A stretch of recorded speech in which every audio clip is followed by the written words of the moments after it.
I'm torn between, feeling that I have a right to my privacy and feeling that I have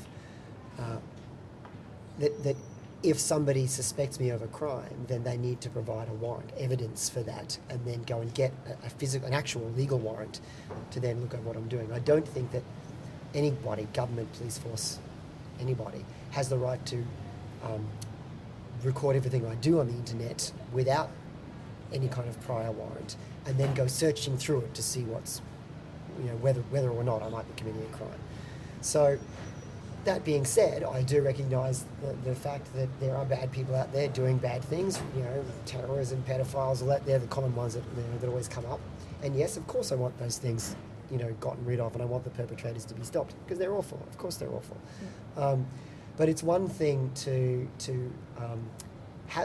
find some clue that leads you on to saying, okay, we really do need to follow this person or that person, or even this small group of people. And it's another thing to just hoover everything up and then just go searching for what you can find. I recognise that that's the kind of thing that police forces would, and spy agencies, all that sort of stuff, would like to be able to do, because it might help them preempt something that might otherwise happen. But the potential for abuse from just going through, searching through all those sorts of stuff is so high.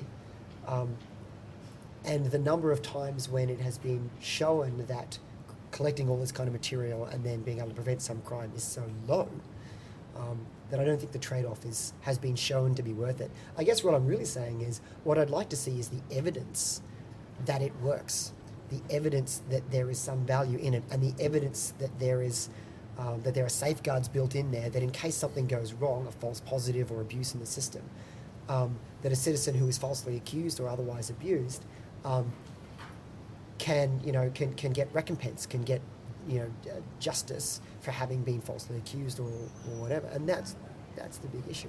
I think the biggest issue is that recording everything that everybody does and then looking through it for patterns of trouble reverses the presumption of innocence. And that's the fundamental right to the Western legal system, is the presumption of innocence, that you're innocent until proven guilty. And that even extends to in regular police work. When police want to get warrants, they have to have some reasonable suspicion, go in front of a magistrate and argue for it. That needs to exist for a Western legal system to exist.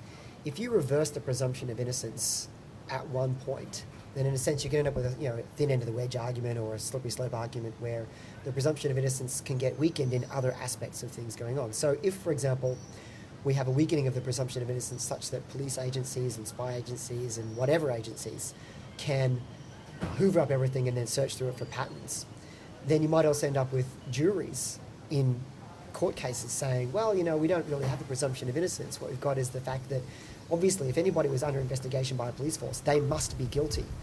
Therefore, we should probably convict them. When in fact, that's not the case at all. Right? People can place too much trust, as it were, in institutions and authorities.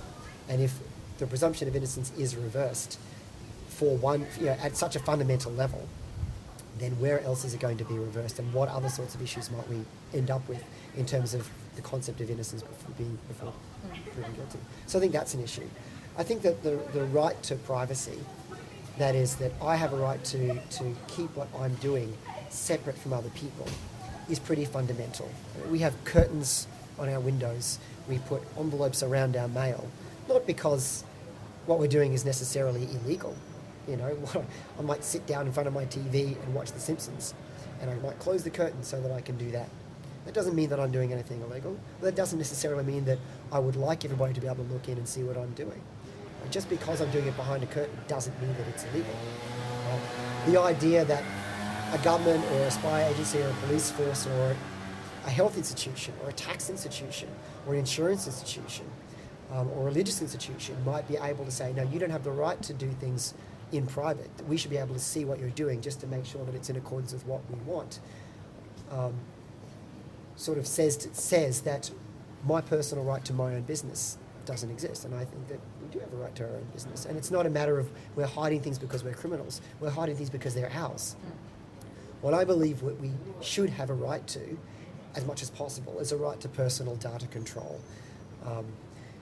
That is to say that we should be able to choose, with information, if someone wants our information for some reason, they should have to tell us in plain language what they're going to use it for, who they're going to share it with, very clearly, right? And how long they're going to have it for, where they're going to store it, how safe it's going to be, so that I can choose to allow them or choose not to allow them for whatever incentives there may be. But it's choice that matters the most. And that's by far the most important fundamental human right that is currently missing from most of these sorts of discussions. Everybody should be given choices instead of being told this is being done for your own good. Okay.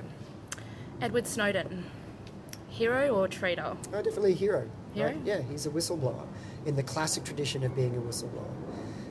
He has raised a whole lot of issues into the public eye that didn't exist before, a whole lot of incredibly lax security practices within the NSA itself, as well as incredibly morally dubious and rights-breaching activities such as reversing the presumption of innocence by collecting huge amounts of telephone data and metadata and all these other things from electronic networks.